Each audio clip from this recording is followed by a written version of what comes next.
నేను ఇప్పుడు దాకా నిర్ణయించుకోలే.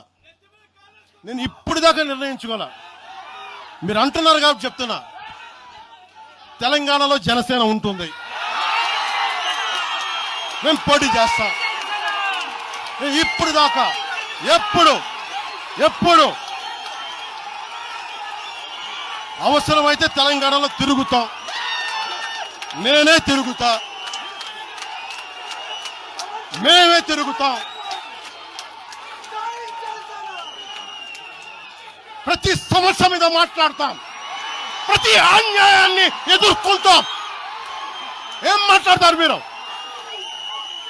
ఇది తెలంగాణ భారతదేశంలో అంతర్భాగం, మర్చిపోకండి. తెలంగాణ నా దేశం అంతర్భాగం. తెలంగాణ మీరు కూర్చోబెట్టి బెదిరించి రాకూడదు. ఏంటో అవన్నీ భరిస్తాం, చాలా దశాబ్దం పైగా భరించాం. దీనికి చరమాంకం పలుకుతాం మేము.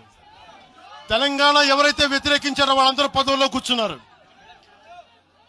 ఈరోజు కూర్చోబెట్టి తెలంగాణలో ఎవరైతే వ్యతిరేకించారో వాళ్ళు ఎమ్మెల్యేలు అయ్యారు. ఒక్క మాట మాట్లాడలా.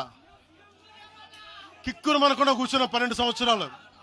మా నాయకుల్ని పేరు పేరుని అడగండి, ఒక్కొక్కరిని అడగండి, ఇంటర్వ్యూలు తీసుకోండి.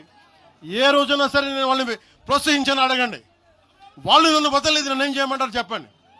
దండం పెట్టి చెప్పా, మీరు శుభ్రంగా వెళ్ళిపోయినంటే లేదు, మాకు నీ ఆశయాలు ఇష్టం, మాకు జనసేన భావజాలం ఇష్టం. ఉన్న మహేందర్ కానీ, రాజలింగం గారు కానీ, ఉన్న ప్రతి ఒక్కరు పేరు పేరున, శంకర్ కానీ పేరు పేరున ప్రతి తెలంగాణ జిల్లాలో ఉన్న నాయకులందరూ యువరాజ్యం నుంచి ఉండిపోయారు. వాళ్ళు పోలే. నేను చెప్పా, మీరు మిగతా పార్టీస్కి పోండి అంటే పోలా. దాసోజీ శ్రవణ్ ఎవరు పట్టుకున్నారు? మీరు ఆ పట్టుకుని దాసోజీ శ్రవణ్ కానీ ఈరోజు ఎమ్మెల్సీగా ఉన్నారంటే, ఆ రోజు మీరు కూర్చోబెట్టి మాట్లాడుతూ ఉన్నారు. ఆ రోజున